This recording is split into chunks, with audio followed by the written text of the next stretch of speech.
Hello, everybody, and good morning. Welcome again to the bbpa's community space for financial literacy. I am Chanel Smith, and today I will not be facilitating. I will be your host, as we've got Anthony Gordon that will be facilitating today and leading us in operations. You guys are familiar. If you want to participate, we want you to participate. If you've got any questions and you're comfortable, go ahead, come off mute and state them. And if not, you can use the raise your hand option to go ahead and communicate with us. I'll allow Anthony Gordon to introduce himself. He's got many hats, but I'll let you guys know what he is for us today. And you can go ahead. Hi, Professor. How are you? You're Doing on mute well. for us still. There you go. Doing well. Let me just kind of bring this up first, share my screen, and I can then share if you want me to control the slide for you while you present, if that's easier. well, I already got it up, so I'll just Okay, kind of, perfect. but I probably want I'll probably ask you to, kind of jump in every now and again, and No problem. feel free, Chanel, that if as I go through things, if there's anything you want to add, feel free to do so. Definitely. Okay. Welcome everyone. So today we're gonna, the entire theme. I just want to create a context again. I know the entire theme for our sessions have to do with raising capital. So you might be going, okay, so why don't we just get straight to the capital part of it first? The whole point of it is when you're looking to raise capital, there's certain things you need to put in place. It's funny, just a couple weeks ago, I was speaking to a loan officer at a bank, and he says there's certain challenges that he sees with people coming to borrow to buy money to borrow money, right? And part of it is they may have a concept and they think it's completely fleshed out in terms of, hey, this is a good idea, can you lend me money? And that doesn't work. Oftentimes they want some proof of concept, meaning they want you to at least be earning some revenue, have some things in place. And as you have those things in place, and you have money going, then it leads to potential to get money. No, once you already are on your way and you start to earn money, the thing is, there's a concept called scaling where you really want to go much higher. And as you want more money, then they ask for more questions. So the first round of loans you get, you might pay that off, and now you're at a point where you have a bottleneck and you need extra money. And this is where a lot of times they look not at the first amount you borrow might be a smaller amount just to kind of get going, line of credits and things of that nature, just to get going. But once you really want to go higher, and potentially if you're borrowing more, they want to see that you have things in place and you're not just going about your business without any type of system or process, and questions will come about. So I'll tell you, for example, I have a lawyer that I am working with, is a client of mine. And when we're working out, he started off and it took a while to get his foot in. And he's now at a point where he's making seven figures. So he's going for a second round of loans. So, I provide him with this document, which I will provide you all too when we get to that last session. And we went through what the banks will be looking at. And part of it is the management and the process that is in place. And they're going to ask questions. They say, okay, tell me about your business. Do you have an assistant? Do you have this? What's the process of systems? How do you make money? These are things from a management and ultimately from an operation standpoint you want to have in place, that when you get there, you're not rushing to put it in place. Other thing I was saying to a business owner I was just working with, she's doing well, almost a $500,000 in about 3 years. She's doing pretty well. But the challenges is that she has some challenges in terms of the financial part of it, which is the business part. I'm helping her financial plan, not the I talk about strategy stuff, but I'm not seeing her day-to-day numbers. And one of the things I said to her was this: look, you could make, and I've seen this with other clients, you could make a ton of money and it goes in and and you're like, what is happening here? Where is this all going?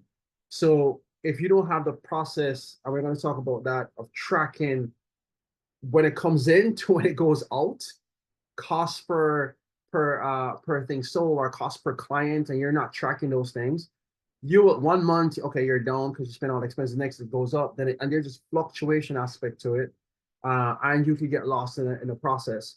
And if you are not grounded in that, you may think you're doing well and you're not doing so well, right? Or you may think, or you may be doing okay, but at a particular time when you need the revenue, you're short on revenue, which puts strains on you personally, because sometimes you're looking at your own personal financial stuff, or you're getting loans where, you know, if you had planned before, you probably wouldn't have needed loans, right? So the strategic operations aspect of it is pretty huge. And so that's what we're going to go over today. The thing is, if you have all this in place, for one, it makes for good business. If you don't have it in place, what will happen is, think of it like a rocket. If you have one or two screws loose, when you're just taking off, sometimes it doesn't buckle. The higher up you go, and the more it deals with the elements, everything starts to rattle. And at that point, when you're making so much more revenue, have so much more expenses, so much more fixed costs, and it really starts going, that's kind of where the explosion kind of happens. And try to put all that in is challenging. So what you want to do is have these things in place, even if you are just starting your business. What I'm going to share with you, I think you should implement, and I'll tell you how to implement that if you're just starting out. Or even if you have not yet, then it's even great, because what you have a framework based on our conversations to go. And if you're well ahead and you're doing 6 figures, 7 figures, whatever you're doing, if there are gaps here, you can start to tighten those, and we'll talk about that. Before I get going, the one question I have, let me look at the chat here, is how many, for the people who have no employees, could you put 1 in the chat? For people who have some type, even an assistant or someone they're working with, put 2. So for the people who have no employees, put 1. And for the people who have some type of employees, put 2. I just want to get a sense of who's here, and also some feedback, so I'll make sure that I'm not talking to myself. Yeah, guys, let's get some numbers in the chat. And also, too, if you're awake and if your mic or your keyboard is working. Oh, yeah, and we've got nice attendance today. So reach out. You guys know what we start with. Let's get some numbers in the chat.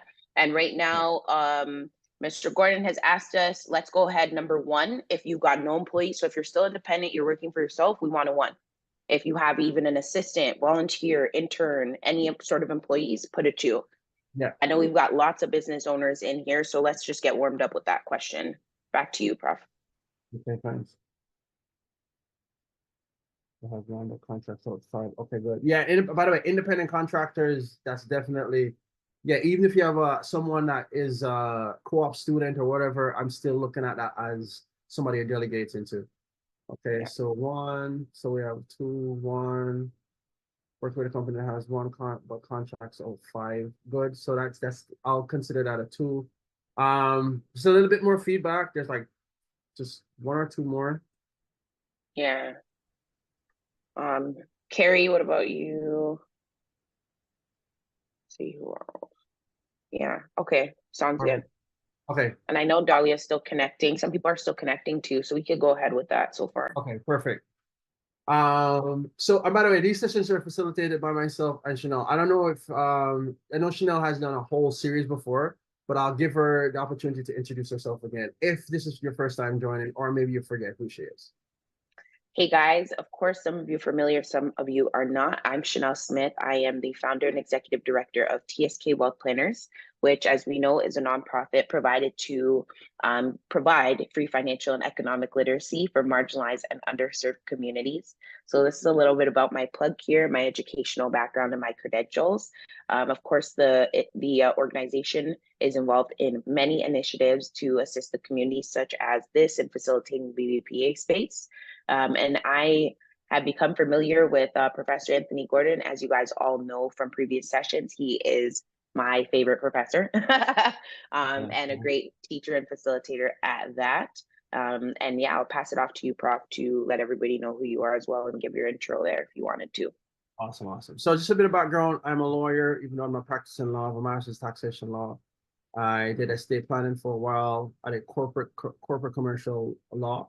I did that for a while. I know I'm a certified financial planner and a chartered life underwriter, which is a lot of estate planning and financial planning, but I'm also certified exit planning advisor. What that is I work with business owners and I help them exit at different stages of their business, whether it be from an employee to a manager, from a manager to CEO, from CEO to a board, and from board to an investor, and ultimately help them position themselves they can sell their business. It's about a bit of stuff. I've been recognized 22, 23 as 5-star advisor. I've been on television. You can see here Steve Payton.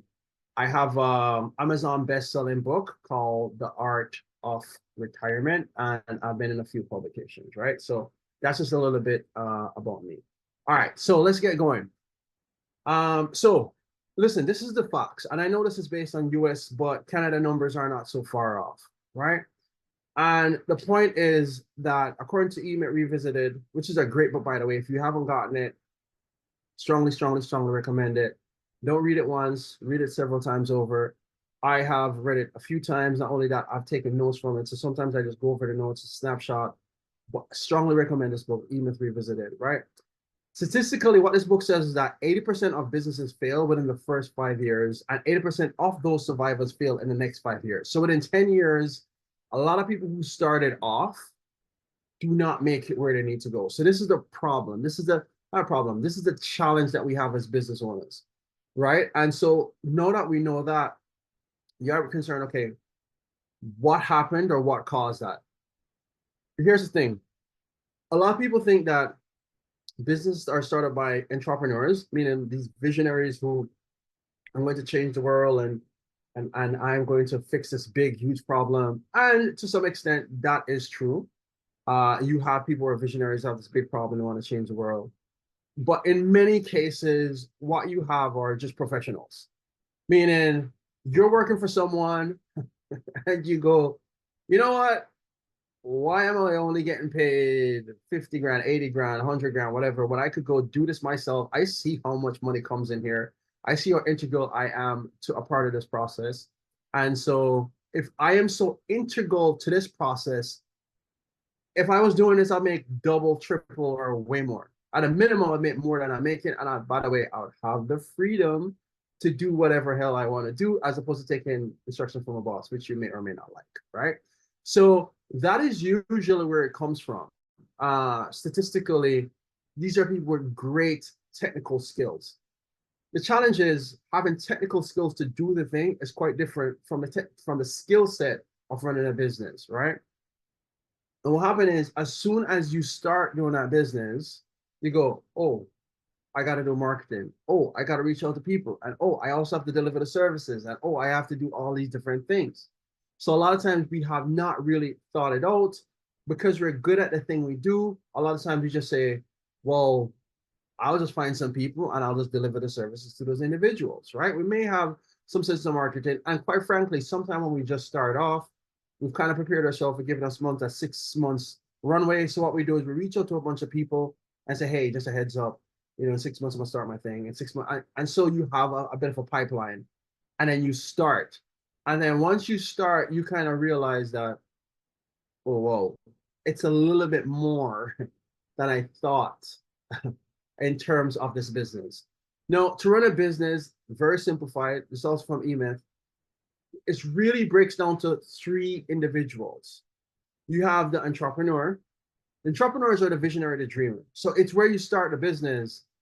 I don't know, let's use something random. Let's say you're mechanic. You're a mechanic, you work for this mechanic shop, you come in, you realize, man, I just, these people just paid 15,000, 20,000 to get this body job done, right? On this car. I just got paid my hourly amount of $100 an hour. Like the margins on these things are huge. So I started telling people, I'm going to do this, I'm going to do this. You start to dream, you go to Tim Hortons or wherever with your paper and you're writing this out, how many people you could get. Even though you have a skill set, you start to dream, okay, this is where I love to get it where I'm doing $250,000, 500,000, whatever it is. Because there's an aspect of you that go, yeah, we have the skill set, but part of it is I don't just want to just work. At some point, I want this business to provide for me. And that's where the entrepreneur part kind of kicks in once you start your business. You become the visionary, the dreamer, the innovator. You're living in the future. You're thinking 3 years from now, 5 years from now, I have the skill set. I'm going to do this. I'm going to train some people. And maybe in 5 years, I'll have the freedom to be on some island somewhere and just checking on FaceTime, make sure my guys are doing what they need to do. And I can look in the bank account and the money's rolling, right? For a lot of business owners, it's kind of the dream because you're looking at, okay, I know initially I started off, I wanted to just do this work. But now I'm thinking about it. why don't I become the entrepreneur, the business owner, right? And then, so yeah, the entrepreneur, these are the three personalities kick in. The technician, I think not everyone, but most people start by doing the thing and the business, right? Very few people start off by being an entrepreneur where they're hiring people to do the business. A lot of times we start off as being a business owner. Sorry, being the actual implementer, person's doing the thing. You're doing the bolts, you're delivering the services, you're integrating, you're the one executing everything that needs to happen. Very soon we go, you know what, but I should think about some freedom, because especially once you start and you have like, you're working 6-7 days, you're getting this thing going, you go, at some point I know I used to work for this other person, that guy was the boss, he wasn't doing anything. I kind of need to position myself where I get there, right? No, once you start to look at that, you start to realize, oh, whoa, if I'm going to be the entrepreneur and the business owner that has this business that provides for me, and I could take time off and I can flexibility, I could go chill in Jamaica sometime, and I could take off and I could enjoy the world, I could enjoy life. I'm going to have some people there, and I'm going to have some people who manage those people. And that's where the manager aspect comes in, because you start to realize, to grow this thing, what I have to be the technician for a certain time. I start to envision what the future looks like. But when I'm not there in the business, I'm going to need a manager in place. I'm going to need at least someone overseeing this thing. And I'm going to need somebody who sees the problems and make sure that they're fixed. Not only that, this person is going to try to keep status quo, going to try to keep things systematic and have it be like clockwork and sustainable. Now, each of these individuals have different challenges, because the technician just works. And especially when you're in your business, you just work and you go, oh, when can I get the break? The manager, especially once you leave, and when I look at exiting, it's how I look at it. You leave from being a person doing implementing to actually doing some managing, and then you hire someone, even an assistant, even a co-ed student, you're delegating some part of the work to some individual. You become the manager, and where you want to have what you want from your business is no systematic stuff that is consistent. And this person lives in the past. So the technician lives in the present, because while they're implementing, they're going, we're just delivering services, we're delivering services. The management goes, based on I'm seeing what we did last week, we didn't do so well, we had all these problems, how can we fix them? And then you have the entrepreneur who goes, yeah, and in 5 years, we need freedom. And so you have all these different individual personalities within you are ultimately in the business. And what's happening is that they're all pulling from each other, right? So what that leads to is the technician works and they're over exhausted. The manager frets because they see all the problems by looking at the situation. And then you have the entrepreneur just dreams of the future, right? So you have these three personalities in your business. And the truth is, we're a little bit of both once we start our business. The typical business owner is 70% technician, which means their skill set, they're better adapt and better skilled at implementing the work, not so good at being a manager. And here's the problem, we'll talk about this further, is a lot of times when we are so good at doing the things we're doing, when we become a manager, we just go, oh my God, I'm exhausted, just take this over. This person starts doing the thing, and we're going to talk about that, doing the thing, and we go, why aren't they doing it nearly as good as we did it? Why are you falling short? Like, oh my God, I got this. Why can't you get this? Right? And then you go, you know what? This is not working out. I need to fire you. Go get somebody else. And you do this over for a while, and it becomes a stressful thing. We're going to talk about how to address that. And then Yeah.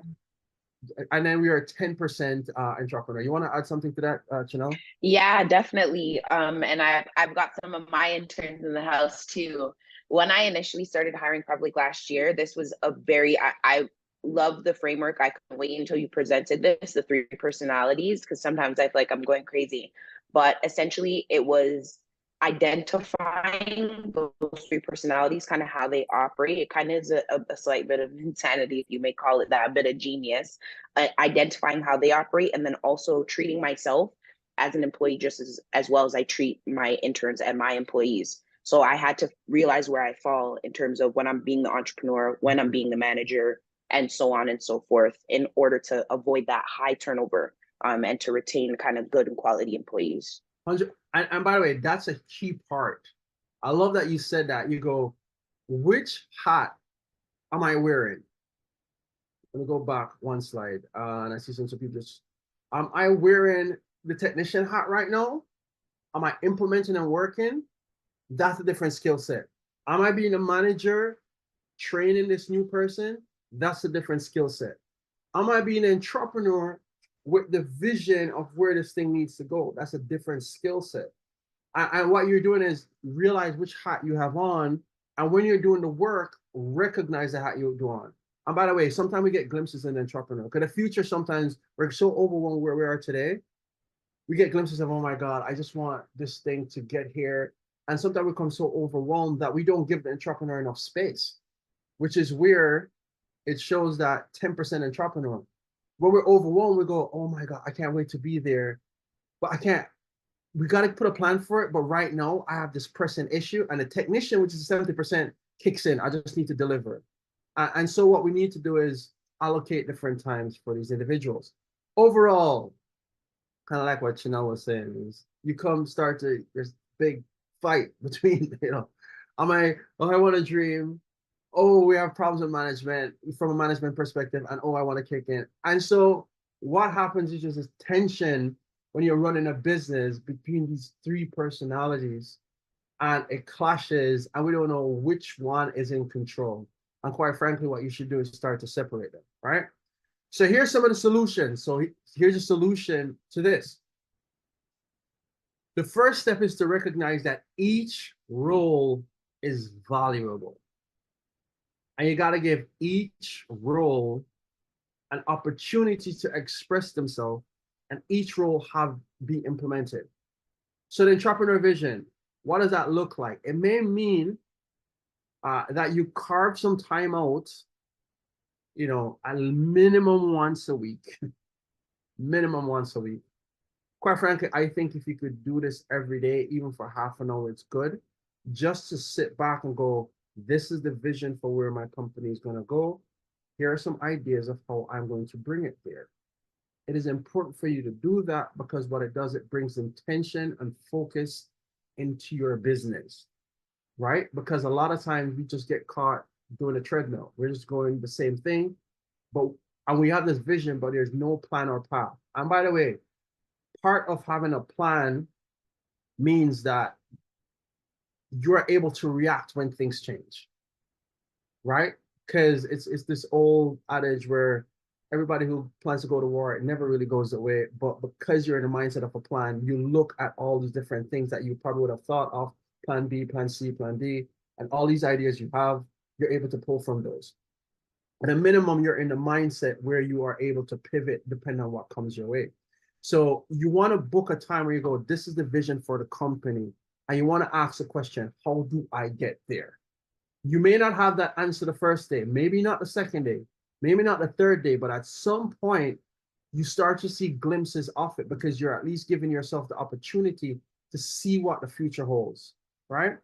The other part of it is the management have the problem solving skills, which is you're looking at the past and going, here are all the things, how can we fix these things?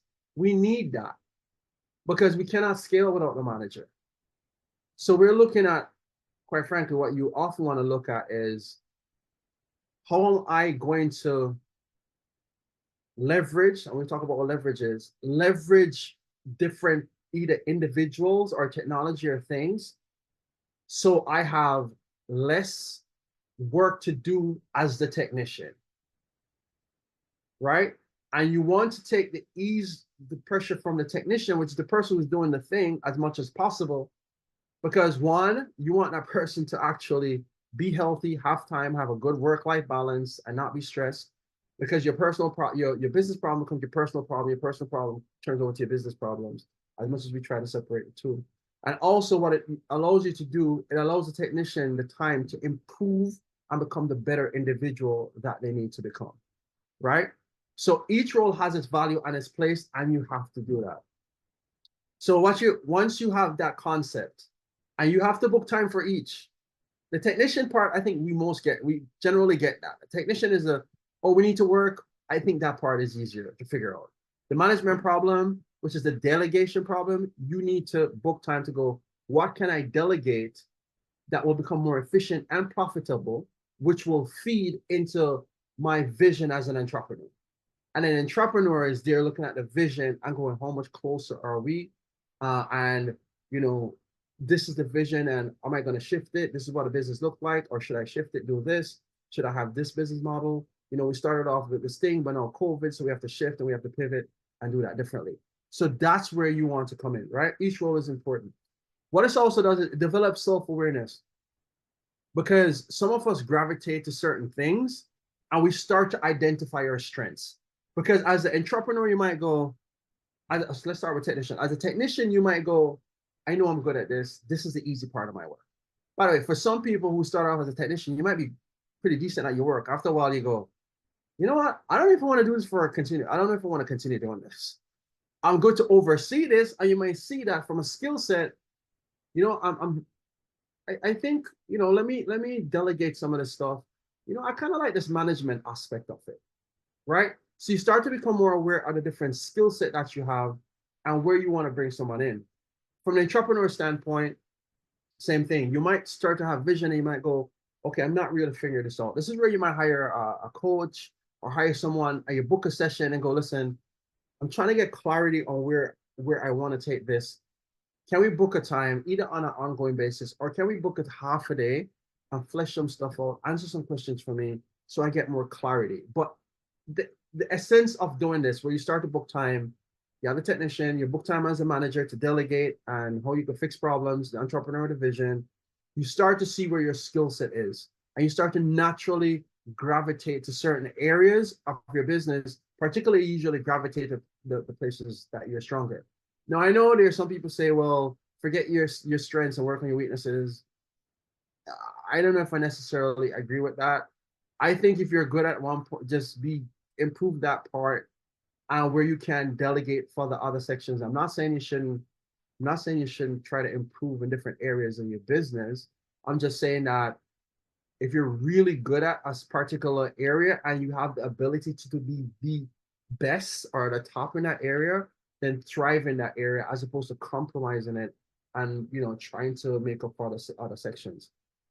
Once you have that now you start to create systems for these different processes. So for each role as a technician, you probably start your work and you're doing the thing. Say if you're a mechanic, you know, and you're doing the thing. Well, I'm pretty sure, I don't know anything about being a mechanic, but I'm pretty sure there's a process that a car comes in, there's a way to check for different things. If you have a muffler problem, I'm pretty sure there's a process for that. I'm pretty sure there's a process for that. You start to flesh that out. If you're a manager and you're delegating, we're going to talk about delegation and how important that is. Then you start to go, okay, I'm going to hire this person. I should create a process for that. If I'm an entrepreneur vision, how do I track where I am to where I need to go? So, right? Because the big problem, especially once we move from one area to the other, the technical skills, again, I think we start doing the thing. A lot of people, this is where we mostly start off. The management part of it is, okay, now I got to bring somebody into my business. I do not trust others to do my business. And I know the popular thing is, I am a business owner. Nobody will ever take care of my business like I do. and to certain respect, there is that concept of it. Another thing is, we may have certain processes and we go, no, I want to keep this away from everyone else. Or you just say flat out, it's not that they don't care. Even if they try the best, nobody could outperform my standards, right? So to deal with this, we need what's called structural leverage. And what structural leverage is putting the right people in the right positions and equipping them with the right plan so they can function effectively, right? This is what you do. Now, let's first of all deal with if you have some proprietary process or proprietary thing that you're doing. If you have something proprietary that you are doing, what you will want to do is this. Go to law and get a contract. I mean, you can pull one offline, but I don't recommend that. Get an NDA, right? You could protect yourself legally and simply have it listed out, have it listed and say all these things. And by the way, one of the things I'm telling you about, I recommend it. I've also done myself because I have, you know, just for the background, when I started the business, and I started to hire people. I created scripts, I created marketing plans, I recorded sessions. We'll talk about what recorded. I did this entire thing, and I created documents, I created presentations, I created brochures, and all these different things.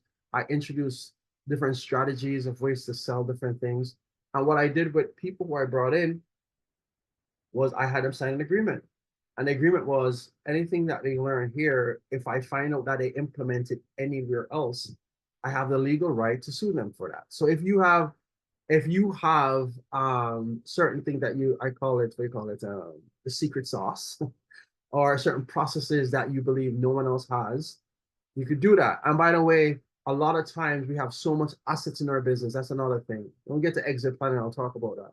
A lot of times we have so many assets in our business that we don't recognize. If you have a particular script, if you have a particular presentation, you should protect that. You should, if you have a particular way of doing things. We're going to talk about creating standards and procedures. If you have that listed out, you should do that because these are internal assets that you created. And so many of us think that, oh, I'm in industry, I'm in insurance industry, big deal. Everybody does insurance. Well, you may present and sell a particular way. You want to protect that. Let's do the mechanic thing. Everybody probably goes to mechanic school and do, and you learn how to fix an engine or learn how to do this. But if you have documented a certain process and way that is efficient, in a detail that is not learned publicly, that becomes an asset. And you want to protect that and say, this is my thing. And if you ever use this thing, I can sue you for that, right? And particularly what you could even do is that as comes an asset that you could start to sell otherwise. That's, again, we'll talk about that in exit plan. When we talk about selling and exiting the business, a lot of times people just sell the businesses, not realizing that they could take parts of their business and sell different parts of their business. You could sell different processes. You could sell a list. You could sell the marketing part of your process. You could strip it all away, and you could also sell the business separately. But essentially, though, if you have a certain thing that you do in business and you want to protect that thing, you could do it with a contract, right? And you could get that enforced. And a lot of times when people sign contracts, and when they leave your company, you let them know. So listen, I know you're leaving the company. Wish you all the best of luck. Just so you know, this is the contract you signed, and you cannot use this information, right? Because I also know that sometimes what we do is we train our competitors, meaning we take them in, we train them, give them all the good things, and then after a year and a half, they're off doing the same thing, and they kind of live from your hard work. So that's one way to protect yourself. All right. So let's talk about how to deal with this from a business. Go ahead, Shana. Sorry to cut you. I just want to interrupt you there. And just to clarify, like for the entrepreneurs, I know even sometimes working through these processes does seem complex. But there's like a small little saying, if everyone's familiar with it, like you can't go over it, you can't go under it, you have to go through it. And this is kind of critical. I know I'll share with you guys like one way I was able to kind of separate and decipher and feed like all three of my business characters when it comes to like your entrepreneurship. Let's title it, we'll say persona. With that being said, this is where like the frameworks and these type of key lists that are of value, that are kind of like assets, it's intellectual property. That's where it comes in. So frequently as entrepreneurs, what we'll do is we get really inspiring dreams, or what we call them in business terminology is visions, and we attempt to fulfill them right away, right? Like through technician and just putting the idea into realization. What we want to do is take some of that like entrepreneurial visionary stuff and actually formulate it, just as Prophets told me in the past, and it's brought me a lot of success, into frameworks, right? So turn it into intellectual property versus just thinking that you can technically carry out every single idea that comes to mind. So in that sense, you feed the entrepreneur by creating different frameworks and things, and you can decipher and value over time what is most valuable and most marketable to people. But then on the technical side, you want to essentially just reinforce that idea of making sure that the actual action oriented stuff is directly linked as to how it's going to carry out your entrepreneurial vision. So hopefully that provided some clarity for you guys. Awesome. Thank And you. don't forget, numbers in the chat, raise your hands or come off mute and feel free to interrupt or speak. I know you guys are taking everything in. Yeah, definitely. If you have questions as I go through this, please, I'm going to leave some time at the end for conversations, because I think I don't want this thing to live in theory. It's part of, even as I teach, I know a lot of people, especially today, there's this stereotype, not stereotype, because to some extent it's true, that people go to school, but they leave out the practical part of it. Whenever I teach, the one thing I always do is I try to make this as realistic as possible. I talk about examples, and I also allow for discussion. So at the end of this, I'll try to give at least 15 minutes or so where I want people to say, ask questions and hypothetical, if it be, or your own business. That way we could learn from each other. We could have some conversation, discussion on not having this information live in theory. I don't want it to be philosophy. I want it to be practical and implemented. This is stuff I implement in my business, stuff I have conversations with business owners, and I have seen it make a difference, right? So to make a business, okay, so here's a key thing. So you're at this place, whether you have your business, you have a bunch of people or not, or you're just starting out. This is what I recommend.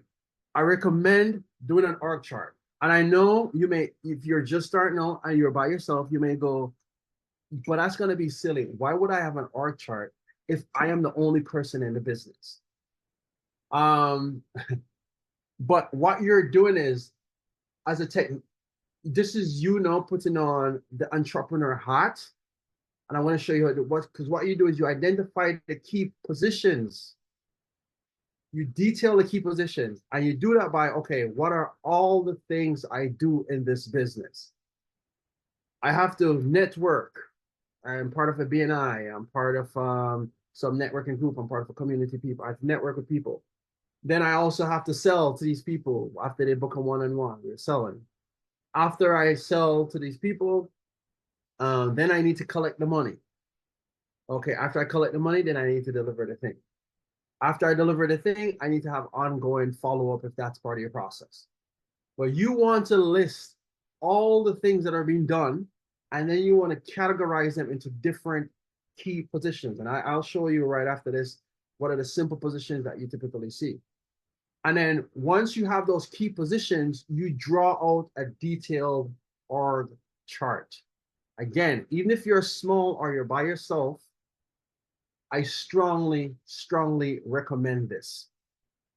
And then what you do is, once you list all of those things, the key positions, you list all the things that these individuals are doing. The next thing you do is indicate the roles that you and your team play. That you or your team are fulfilling. Now, if you're filling the whole thing, it doesn't matter. You may fill multiple roles. Fill them out. List it. These are all the things. These are the positions. And usually it falls into these three. At a minimum, this is what our chart should look like. You could make it more complex if you want, but at a minimum, this is what it looks like. You have the CEO as a definitely entrepreneur, and that's the person who's making decisions and driving the growth of the company. You have the marketing and sales. The marketing is the person who is responsible for having people know that you exist and generate interest in your business. The sales is the person who, once these people show interest, you are able to close that business.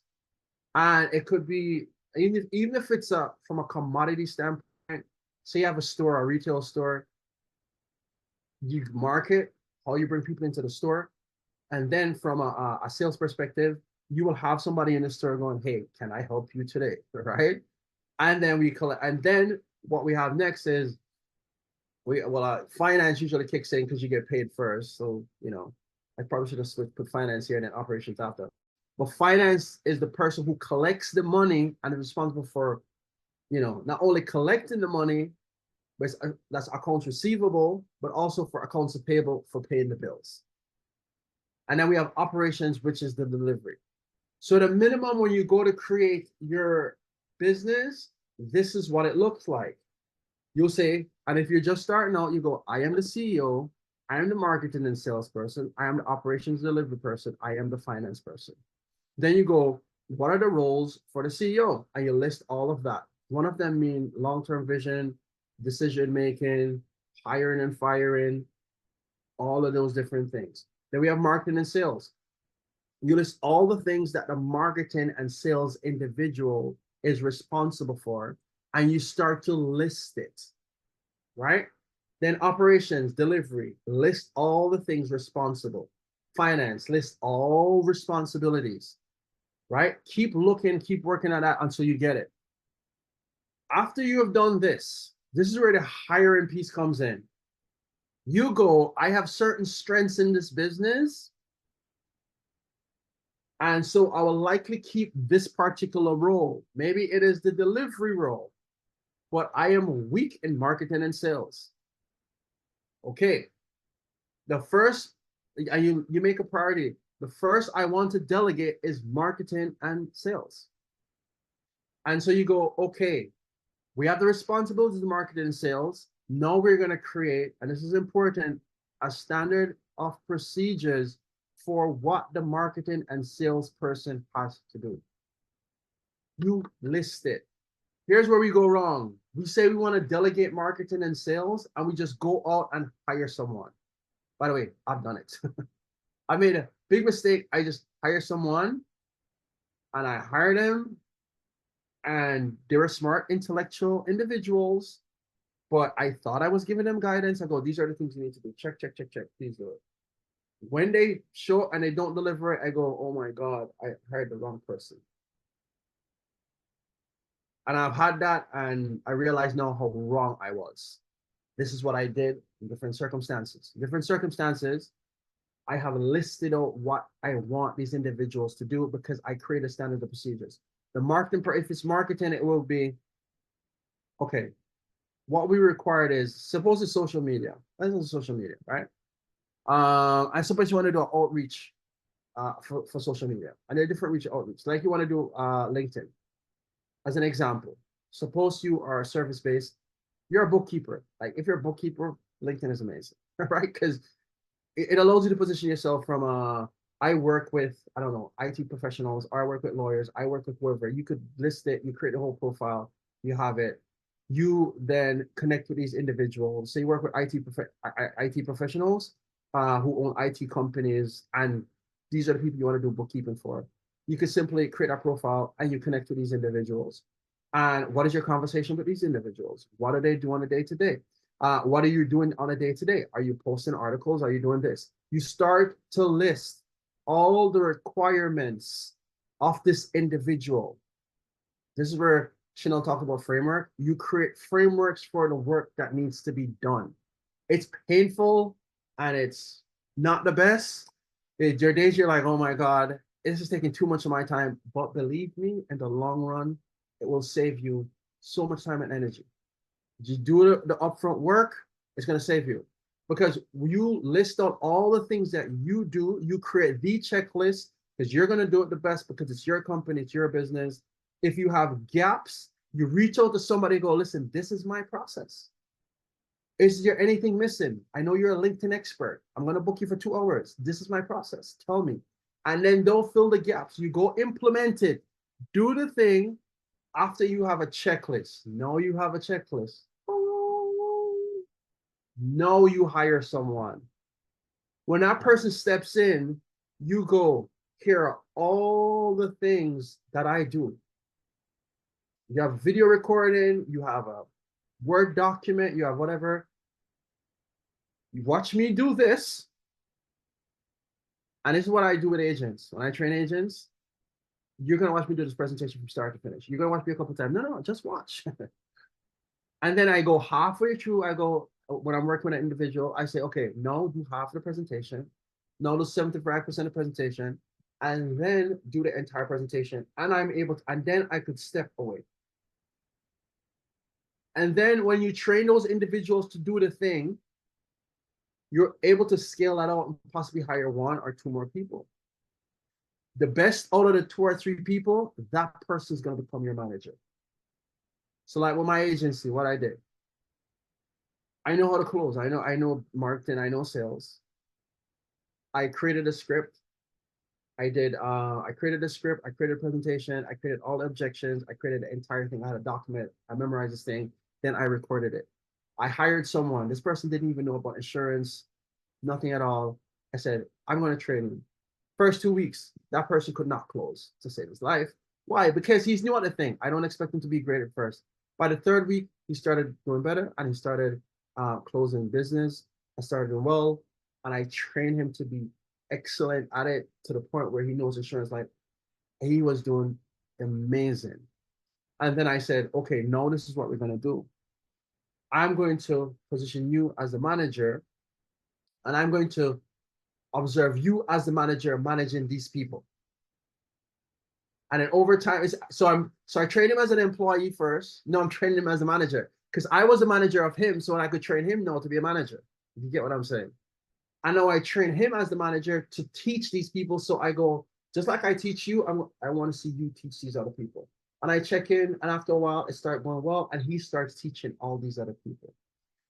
Everybody who comes in, and it's funny because at one point, we would share calls, right? So calls, and we go, this person presentation. After a while, somebody goes, oh, this person sounds exactly like me. I was like, yeah, they're supposed to sound like exactly like me. Exactly like you. You're all getting the same training. It's a duplicate of me. You are me. And so what I'm able to do from an operations and a delivery standpoint now, because I took the time to create the standards of procedures, it's great. I remember I was working with a business owner. This guy does awnings and roofings. And by the way, what I'm sharing with you, you could use this any business, which right, it doesn't matter. It's just all the same process. This guy had a roofing awning business, whatever. So I'm talking to him. He's doing well. He goes, I don't know if I need help with anything. So I go, so I'm talking to him. One of the things which I should have said last week, by the way, from a structural standpoint, we kind of, with risk management standpoint, first of all, I talked to him. I was like, you need critical insurance and you need disability insurance. If you ever get a critical illness, what would happen? Most people survive critical illnesses. But it usually affects them for like 18 months. So you need critical illness, you need disability illness, you need life insurance. Heaven forbid something were to happen to you. How does your family survive? How does this business survive? If you get a disability, you're coming out, you meet an accident and you can't walk, you're in your back in the hospital for 3 months. How are you going to do that? Right?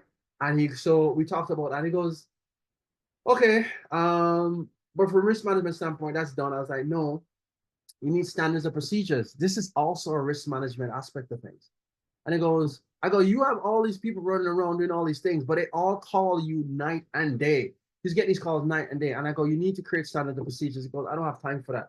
I was like, all you got to do is you're up fixing the roof, just whatever, just pay somebody like, I don't know, $10, $15 just to record you. I'm pretty sure you find a teenager who's great with a phone, say, hey, just record me do this thing. I'll give you $15 an hour. They will be over the moon because they're recording and doing everything with a telephone anyway. He recorded that entire, so he recorded. Then he put it all in a saving. When he hires new people and some of his older people, he was showing them, say, look at this thing. To the point where he hired someone and go, look at these videos over the weekend. Next week, Tuesday, Wednesday, let's meet. And he's going through the process, meet like an orientation with this person. And he says, okay, so step 1 is this. And by he goes to step 2, the other person goes, yeah, you do this, then you do this. And he goes, how did you, that's interesting. It's kind of my process. How do you know it? And he goes, remember you shared with me that document? And he goes, oh. And the guy goes, yeah, I went through it over the weekend. I booked some time because I want to be good. No, his training process, which was like months, got cut down by weeks. No, and when he hires people in that position, it is amazing. So what you're doing, and from that simple thing, standard procedures, recording thing, for one, you become duplicatable. For 2, if you do get sick or ill, you could hire somebody even at a part-time basis to fulfill and do some of those things. So this is a super important part of it. Again, identify the key positions, give it descriptions, and then create standards of procedures for those things before you hire. Yeah. Because when you hire, people are going to have to be figuring out and they may never figure it out. Yeah. Whereas if they step in and they have a list of things to follow, they immediately are able to do that. You want to add Yeah. something to that, Chanel? 100%. We also have a question here. So I'm going to ask the question first because what I have to add is in part the response to the question. So Dwayne, thank you so much for asking a question, Dwayne. He said, is the framework of roles that you want from an employee are essentially, is that what you look for in a resume when hiring? And then I'll let you answer too, but I'll say the piece I was going to say to start. My answer would be yes, like in short. One of the bigger mistakes I made when I initially started hiring was, and we spoke about this, right? Like the education part always gives you the theory, and give or take, you'll have often some teachers that will provide some of that practical insight, but oftentimes you just have the theory. And when I initially started hiring, a main thing that I did was I had a bunch of qualifiers. My interview question sheet was probably about 16 to 18 questions long. Fast forward a year later, I've got about 8 or 9 key questions that I ask. I would just get straight to the point. Deeper than efficiency, I've also been able to curate employees that are more fit for the actual roles and what I want them to do. So to answer your question, Dwayne, yes, like essentially, and not just resumes, but even in the interview and the hiring process, be as specific as possible. And once you've had someone experience this role and you realize, like, don't be afraid to throw things out. Prof will talk about this, and even like Warren Buffett and other successful people, Michelle Obama, will tell you, like, don't suck your thumb. If something doesn't work, throw it out. So I had 16 to 18 questions, but I was still kind of hiring people that weren't able to do their job. That's what it came down to. So once I was able to deduce that to about 7 to 9 questions that were specifically tailored to the job and not just their skill set. So instead of asking 18 marketing questions, I've now asked maybe 7 to 9 questions that are specific about the job I want them to do. So that way I can quickly decipher before I even hire this person if they're even going to be fit for that particular role. Because the actual qualifications of different job sets, if you're admin, marketing, financial, it's so broad from company to company that you have to be able to customize that to the positions that you want for that technician role or that employee to carry out within your company. So that's me. 100%. So I love that because if you are able to list that out, you give the people half a chance to succeed. Like the other stuff, the other thing I will recommend is doing a personality test. Like you have DISC, you have all of these other things. Once you identify the role, once you identify the role, what you want to do now is find the personality to do the role. And so if somebody has a strong detail, a strong personality, but great with details, their personality is not one with strong details, they will get through it because you've helped them get there. But that's not their skill set, not their strength, right? And they may be great. By the way, they may be phenomenal, intelligent, hardworking people. It's just not their strength. So the other end of that is yes, you have the details, you have this. The person comes in, they know what to do, and then once you have the details, the strong procedures, and this person's good, and then you have the personality to it, the likelihood of that person not succeeding goes down significantly. You have just put yourself in a great position. But what usually happens is we get hired. Oh, we ask questions. Great people, great intelligent people. They don't know what to do. They don't know what to do. And then not only that, if they do know what to do, they may not have the personality for it. Which, by the way, they may even fulfill the job, but like 2 years in, they'll say, listen, I know this has been great. I know this is a great place to work. I just don't think it's for me. And this is because they're bending themselves into someone that they're not necessarily good at. And even though they're delivering because it's so specific and everything, but it doesn't align with who they are. And so over time, they go, okay, I could only be doing these number stuff for so long because really I'm more of a creative. And by the way, you've provided me information to do the admin stuff and it's straightforward, but it's just not for me. Right. So that's the one piece of that. Sorry, Prof, not to interrupt you there. I just have a quick question for the audience. And I know I am aware that some of you guys are driving for this quick moment, even just come off mute just to answer me. Just an indicator at this point in the conversation, how many entrepreneurs I can see based on names, we're full of entrepreneurs today. How many entrepreneurs feel like hiring an employee is something they either are in the process of doing, thinking about doing, or something that they are going to want to do and probably are going to need some help with that process? Feel put anything you want in the chat to respond to my question, or you can come off mute really quick. So how many people are thinking about operations, hiring an employee outside? Okay, we'll want to. Okay. And are thinking, this does seem like I would want a bit of help going forward in entering this field. You can leave a comment in the chat or come off mute if you want to, but that's just the standing question. Thank you, Zakaya, for answering too. I see that. And by the way, I mean, I know there's this whole, yes, and goes, yes. I know there's a whole thing as solopreneur, like, and if you want to be so fine, I am not a big proponent of solopreneur. I just, unless it's just all automated and you're just standoff, which usually you need some type of, because something's gonna happen. Your family's gonna need you, emergency is gonna happen, or you just want to take some time away sometimes. I'm not the solopreneur type of guy. I mean, when you start out, I completely get it, but over time for scaling processes, you definitely. Okay, awesome. We want so yeah, most people. Okay, having a business, working on a business plan. Okay, yeah, perfect. Yeah, so this is it. By the way, for those who and there's a recorded and there's a, you do this, you save yourself years of headache. Believe me, I've done it. I've hired the people and had the pain and not realizing the mistakes I am. Where you do this, you will save yourself a ton of pain. No, I know. I got a direct message. So seeing the framework for accessing capital, we're gonna get to that in the last session. This is the person.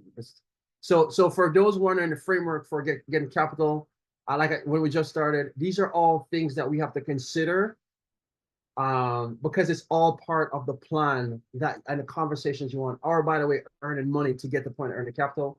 But ultimately, the last week or so, I forget which week, we're gonna have the framework for what we present to access capital. So I'll definitely provide that. Yeah, and all steps are needed. A lot of people ask me, obviously, you guys know, like I'm the grant person, I'm the funding person. People are always asking me how framework and stuff. These are the parts that are more important, and then the last actual, like how you put it together, how you put it, those are just formalities. So this is the content that when you're applying for funding, whether it's loans or grants, that is going to be the most important, the most considerable. Your labor, your expenses, your operations, this part right here. So yeah, and a lot of times you have to present where you are, where you're planning to go, and how you're going to get there. And even if you do get a grant, so here's another thing, if you do get the money, are you going to use it the right way? Right? Are you going to structure it the right way? Or are you just going to be, getting the money, have the loan, barely keep up, or lose it, or not be able to multiply it? Right? So that's another thing. So here's some additional things. It's kind of, repeat what I said. So you could list down a routine or repetitive task to be performed for each week, month, quarter. Give permission for people to manage.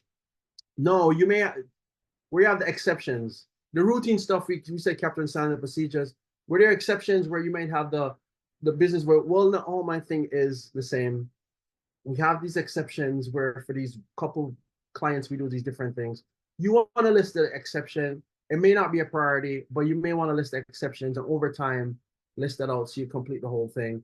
Flow charts are great. So people see and know what it looks like step by step. That's super important. Documenting this, like we just said, recording it, video. A lot of people think it has to be this nice, elaborate thing. To start, it might just be bullet points.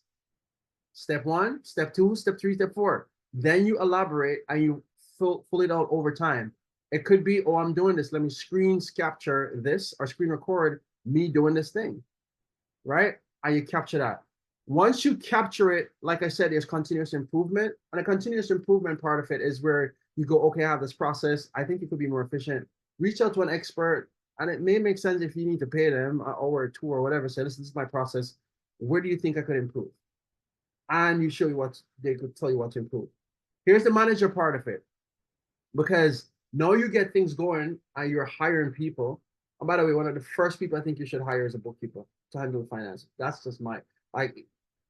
I think just having somebody doing your numbers, and next week Chanel's going to lead on financial management. Like that is critical. It's a feedback. It tells you what's working, what's not working, or where you need to you either creating value or consuming value. And if there's a shortfall, that means you're consuming more than you're creating. And how can we create value?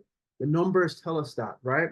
So what you want to do is, I think this first person you hire is a bookkeeper at a minimum, just to do your numbers and do your thing. I get it. Some people want to do it themselves, but I really think you should delegate that unless you're really exceptional at that. Once things are going, get your team to list the 10 tasks for each of these categories. So now we have things that we're focusing on improving. This is, by the way, where the entrepreneur kicks in. Because now your management, your thing's going, the entrepreneur is going, this is where we are now. Good, we have a little team. We're getting some mojo. We have some things moving here. You know, this person's bringing in a certain amount of leads, or this person's implementing and doing the work really well. Okay, what are the gaps that I need to close to get to that future place? And then you start at that point. Don't start with 10, but address one at a time. Don't just these are the top. Get priority because business is still going, things are still moving. I would just drill down on one at a time. Instead of one, what's the biggest gap that if I close, bring me the most profit? Okay, it's probably marketing. Okay, what can we do to do more marketing? What can we do to bring more social media presence? What can we do to direct outreach? By the way, direct marketing, like some people just, this is what are some mistakes that I see a lot of business owners do. And again, everything I'm telling you, I've done. All right. I've done marketing every single way. I've put stuff in newspaper. I've paid to be in this publication. I've done everything. As small business owners, focus on direct marketing. What's the marketing? You do something and you have a call to action. Is the simplest form. Meaning, simple as, okay, you're on LinkedIn. Hey, do you want to book a 50 minutes, introduction 50 minutes? Or if you do a presentation to people, at the end ask, do you want to work with me? Here's my name and number. Or you present something. I have this thing, this book, or this newsletter I'll give you. Put your name and number on this thing. A lot of times we do the branding, which is you're somewhere, the branding like, oh, such and such company, Anthony Gordon Financial. We pay for Anthony Friday. Like it almost never works. Like 99% of the time it doesn't work. Direct marketing for small business owners, the ROI on that is so much more, which simply means, I mean, that could be a whole session within itself, but that is a call to action. You have to ask people for something. Give me something. I give you this, whatever the value is, 10 times the value, and you give it, and it could be free. Go, I have 10 mistakes people, let's go back to the mechanic. 10 mistakes people cause to, 10 mistakes that people do with their cars in the winter that causes to stall. That's a big problem. People use their car all the time. The last thing you want is that your car doesn't work. 10 mistakes. Okay, I would love to hear about that. Okay, here, just give me your email address. Now you have an email, now I have your newsletter. And you provide them with useful information. I have a certain amount, do a call to action. Hey, we have half off this, or we have this, or we have tires, or, oh, have you changed your tires yet? Or they go, you know what, over time, they start to know you and they do business with you. Direct marketing is a huge part. But yeah, I list the 10 things and you address one problem at a time. This is entrepreneur going, I need to close these gaps for my business to go where it needs to go in the front. And over time, once you have these different standards of procedures, you create a manual. Once you have manual for different departments, what this is going to allow you to do is to be completely away from the business. So you're not working in the business, you're only working on the business. You're not doing the day-to-day, you're not doing the numbers, you're not doing it. No, it may be a service that you really love and you want to continue, great. But what it does is create the options for you to be able to step aside from the business if that's something you want. Or it's going to be useful and it's going to increase the value of your company when you go to sell it, which is why I'm building this. Is all against exit planning. Because at that point, when somebody goes, I like your business. And by the way, we should all think about exit plan. A lot of people think about how to get in and don't think about getting out. I mean, you're going to exit one way or the other, either dead or alive. You're going to exit that business, right? So you should take control of what that looks like. And if you want to sell it and somebody comes to you and goes, hey, looks like you're doing a pretty good business.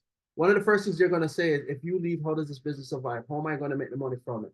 And you go, oh, I'm not even in my business. I'm just working on the entire manual. The whole thing runs itself. How easier is that to say than you go, yeah, so this person does it. I involved in this and this, and you have no structure. They go, oh, it's a lot more work than I thought would be. Or they will say to you, I'll buy it, but you got to stay in it for 3 years. By the way, which is where most CEOs get tried. Are you ready to sell the business? And they go, yeah, we'll buy it from you, but you got to work with us for 3 to 5 years, right? Versus they go, what am I going to do in the business? I'm not even really involved right now. Or I have a manual such that I don't need to be involved. Or instead of 3 to 5 years, it could only be 6 months or a year, right? This is how you position things from a business standpoint. And this is where, by the way, if you look at all these guys, these tech guys and all these different guys in the States, what they do is this. They know how to go in, increase the business within 10 years, got it for 5 million, bring it to 15, 20 million, and then they sell it. These are all the type of things they do, right? We talked about this. By the way, once we have the org chart and the objectives, KPIs, we talked about KPIs last week. We're going to start making sure that we stay on track of the performance. The manager is going to be doing that. And you're going to also be grading the managers. And you're going to see if the performance is where it needs to be, satisfactory versus excellent, right? Because now we're looking at an operational level, how were things?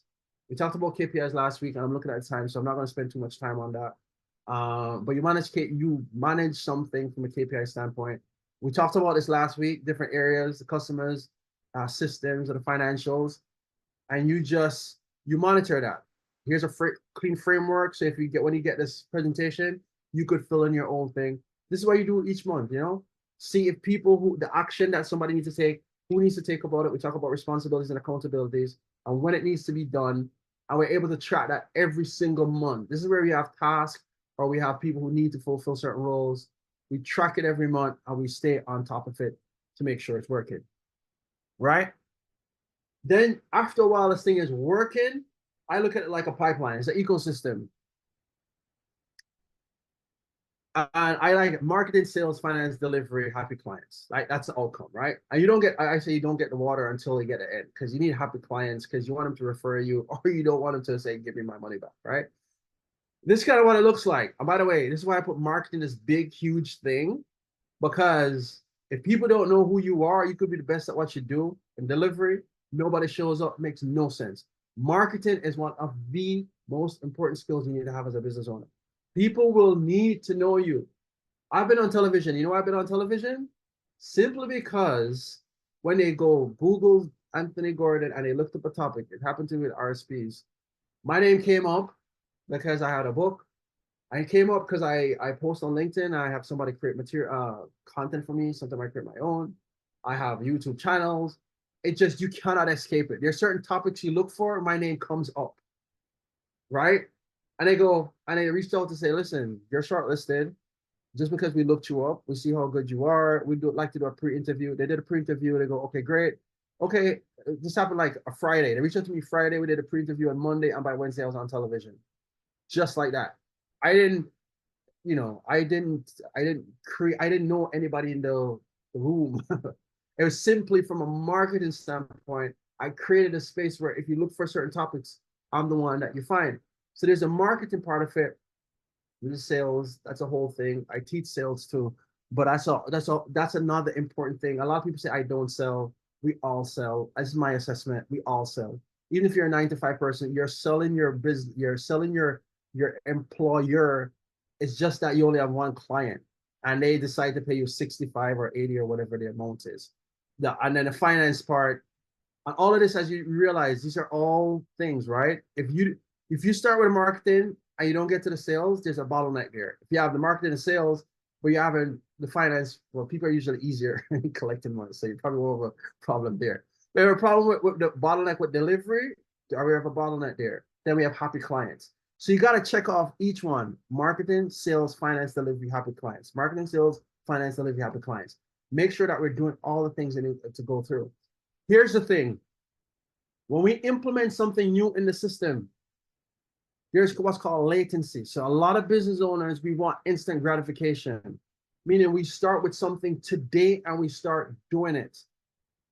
We start doing that thing and we go, we're not getting the results. It takes time. This is where a concept of latency comes in. It's a delay between the inputs and the system and the outputs. This is a lot of pipe work, right?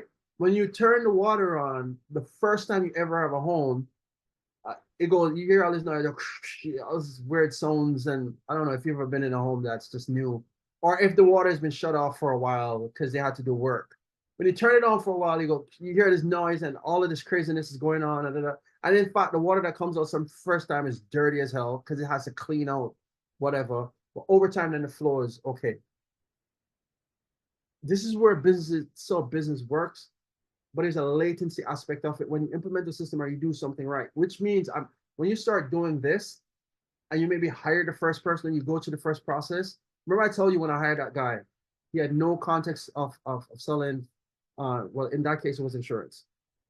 No concept of it whatsoever. He did not close for the first 2.5 weeks. After the first week, and he was making calls every day. He was talking to people every day. After the first week, after two weeks, like I know for some people, after 2 weeks, oh my God, I'm spending on marketing. This guy's not closing. This is not working out. I just fire him. No, understand there's a latency. For me, I like it depending on the systems.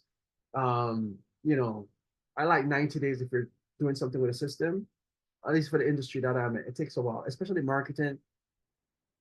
Anything you do for market, it's sure you could have your easy layups, but you don't judge the system until 90 days in, which is where you're keeping track from a KPI perspective. You will see all the things that are happening. So like literally right now, I'm running a new marketing system. I've been booking calls. I trained somebody to handle all the calls for me, and they're just booking calls in my calendar. That's it, right? I have a bunch of people that I potentially could call, a bunch of people I have meetings with and follow-ups with. I have not closed yet, but I know for it, if I was the person I was a few years ago, I would have cut this off by week 1. Now I do know that I have such a long list, and so far I've got it to the point where I have almost 120 people that I want to reach out to. But for what I'm selling them, it's a higher ticket, so it's not going to close. Like it's not like a $50 item or $10 item. My offer to them is thousands, right? And so now I'm booking second rounds of meetings, and now I book these second rounds of meetings. This is where the close comes in. So I know I need to give the system at least 90 days, and I track everything, every call he makes, every conversation he has. And then I look back because there's latency in the system to see from an operation standpoint, no, I have the feedback for these things I'm doing. We want it like this, but it doesn't always work that way, right? So I just want you to know that once you put the system in place, once you have standard procedures, once you get it going, give yourself room. By the way, you have to track. You have to track it. You have to track how many calls, how many leads. You got to track whatever your business is. You got to track it, and then give yourself room to look back at it. I'm going to wind this down. Looking at to Chanel was saying, I don't know, it's an hour and a half. We probably won't get through it. And I was like, yeah, no, we'll get through it. But here I told you when I'm teaching sometimes, and especially when there's good questions rolling in too, like we had today, and the crowd's interested, it's so easy to when we're learning, we have like 3 hours almost, right? It's so easy to get cut off with this time. And that is it. I'm used to teaching for 3 hours. So here's the thing. Optimize for efficiency. Here's just some of the things. Like I said before, a bookkeeper or accountant is the first thing you want to have. You could have virtual assistants. You could pay in different countries sometimes to help out emails and all these different things. AI is a huge part of it. That could be a whole session by itself. If you're doing making content, emails, create standard procedures, certain things, you could use that. In terms of co-op, it's great. The only challenge there is if you're gonna have an intern on co-op, understand these are students without the context for the job you're doing. You gotta give them the proper guidance before they start. Because if not, especially if they don't have an experience in a particular space, as soon as they start to figure it out, the time's up. So you want to have the standards and procedures listed and put in place. And what you want to do is give them the opportunity to start to execute on that with your guidance. Contract workers, part-time people, you don't have to have full-time to start. You can have someone working 1 time a day, even half a day, depending on the role you're doing, 2, 3. You don't have to start and go all the way full-time, hire full-time staff, because of course there's certain risk in that if the business fluctuates. Give yourself the opportunity to say, listen, this is a part-time basis. There may be weeks where I don't want you or whatever. It may take a little while to find a person like that, but I'm pretty sure you can find someone flexible, right? Technological leverage. When I look at technology leverage, the first thing you want to do is improve customer value, because that, I think, brings the best ROI. If you could leverage technology that the customer finds what you're doing is the most impactful, it usually leads to more revenue, and that they'll refer people. Or what it allows you to do is also to charge more because you're delivering more value, right? So from a technological standpoint, that's kind of where you want to position it.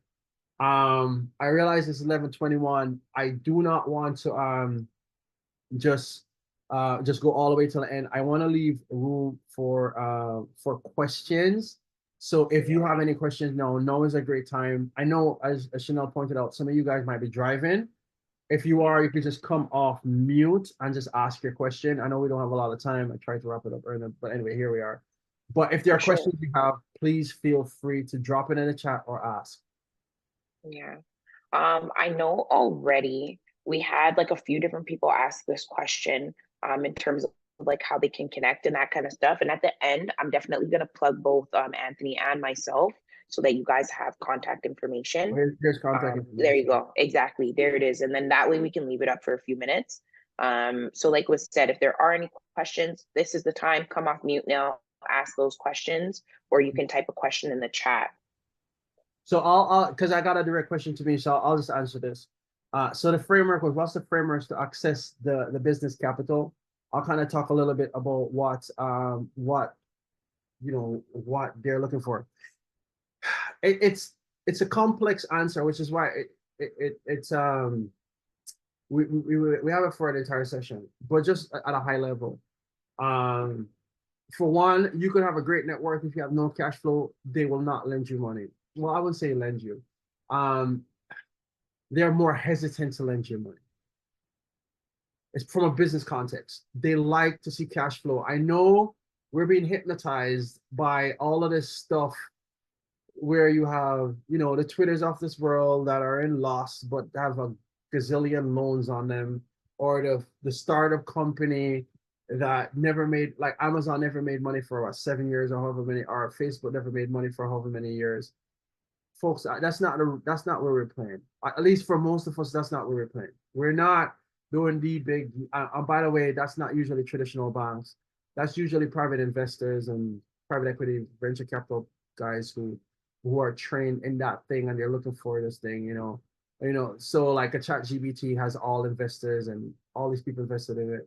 I'm talking about like we're doing mechanic shops, we're doing, roofing, we're doing carpenter, we're service people, we're doing accounting, we're doing whatever brick and mortar type, or brick and mortar service-based, commodity-based things.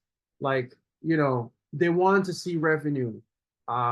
You start off, you might go, okay, can I get a loan to start? And they'll offer you a loan to start based on your own personal guarantee because you don't have a business, it's not running, it's not doing anything. So they're going to go, well, let me see your own what's your credit score look like? How much income do you have? How much do you have in reserves in terms of investments if things go bad?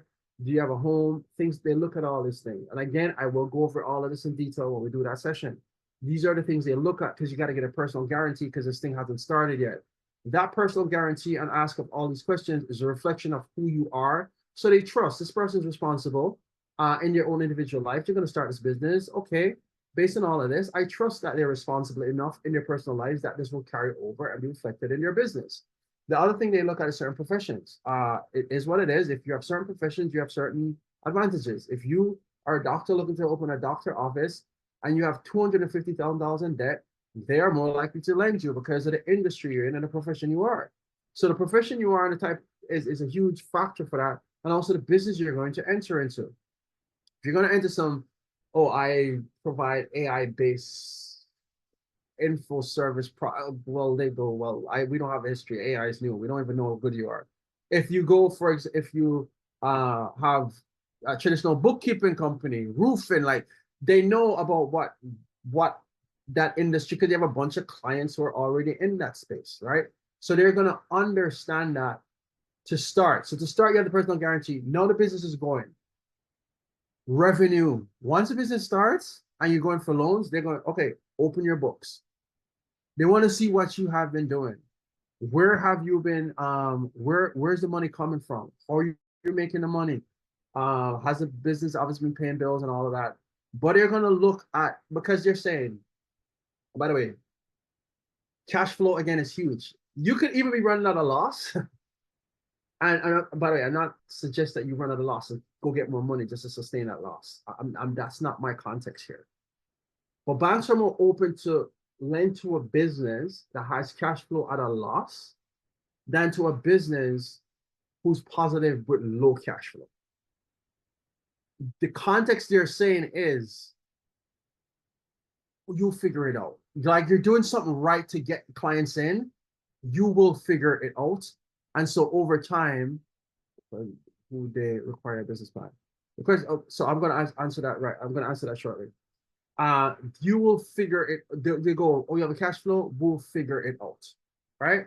So that's usually what the question is how much cash flow is this person coming in, how much have they been doing, the potential for the industry. I get it, the first couple of years may be lost, but no, they're getting money and they're increasing stuff. They probably took out a little bit more expenses. They need to tweak some stuff out, but because they have cash flow, we trust them.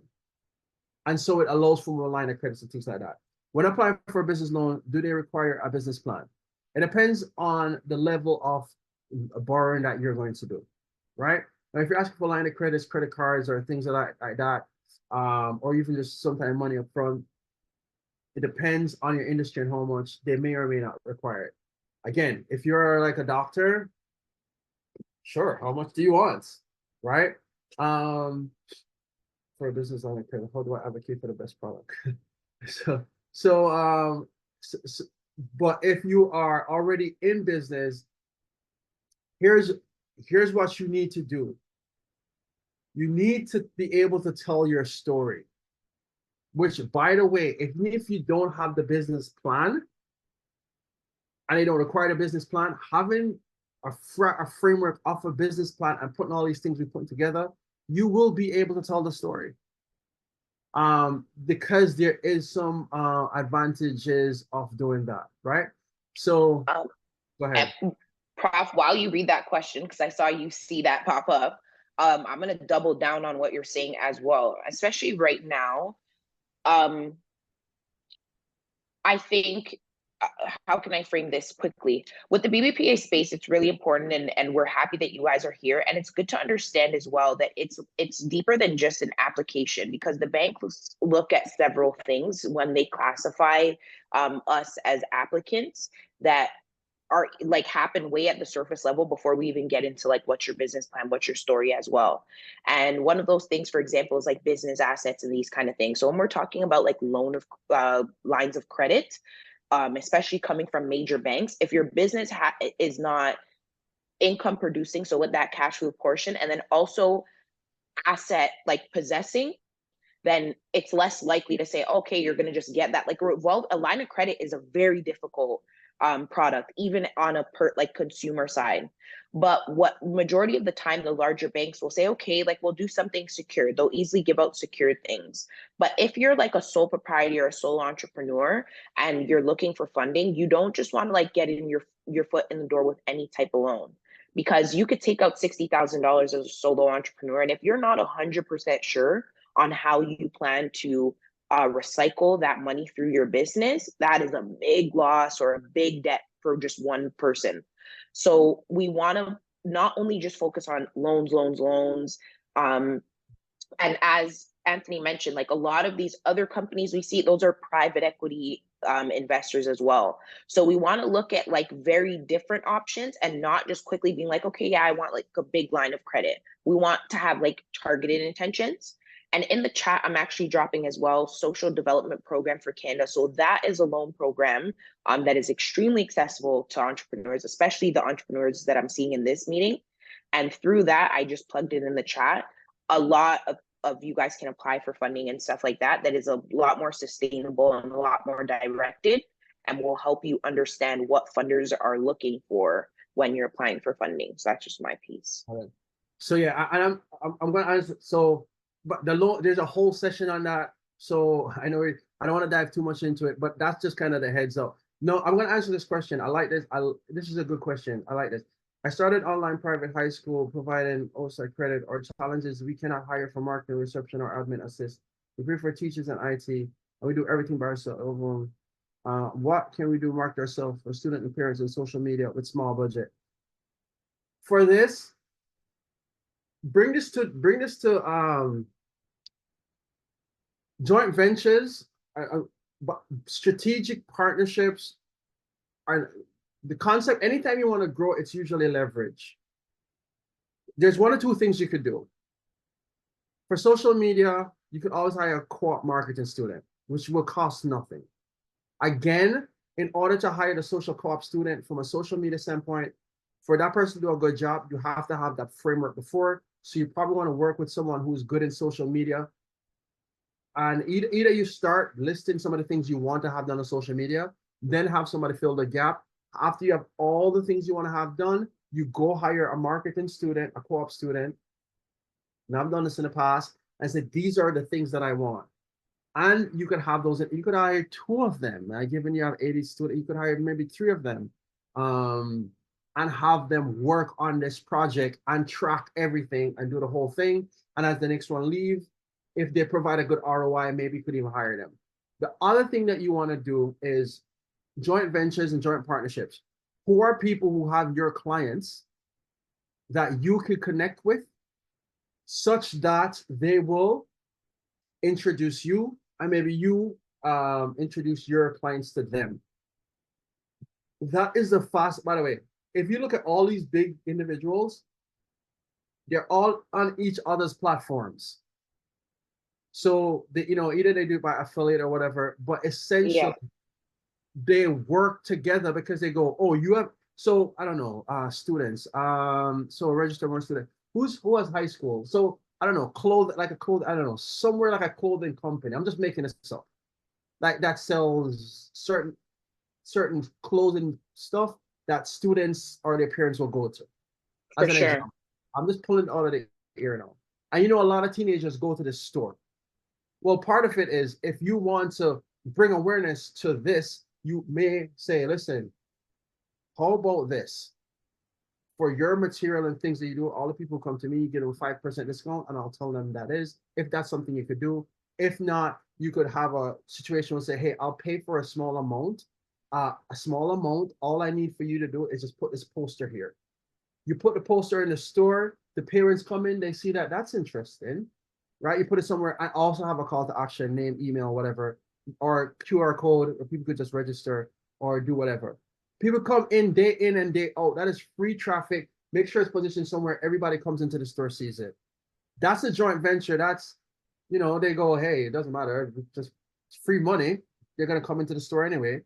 And you're not a competitor of us. You just created a space where thousands of people over the month see your business being advertised. And a bunch of those people will take the QR code, call the number, email, and before you know it, you're there. I'll just pull that out of my head. But if you sit down from a strategic partnership standpoint and go, who are the people that we could work with? And maybe you could work out something with them on the other end. Maybe you can or can't. Anyway, so I realize the time, but strategic partnerships are underestimated. It's a great way to scale and to go look for people who have your clients and how you could partner with them in any way, shape, or form.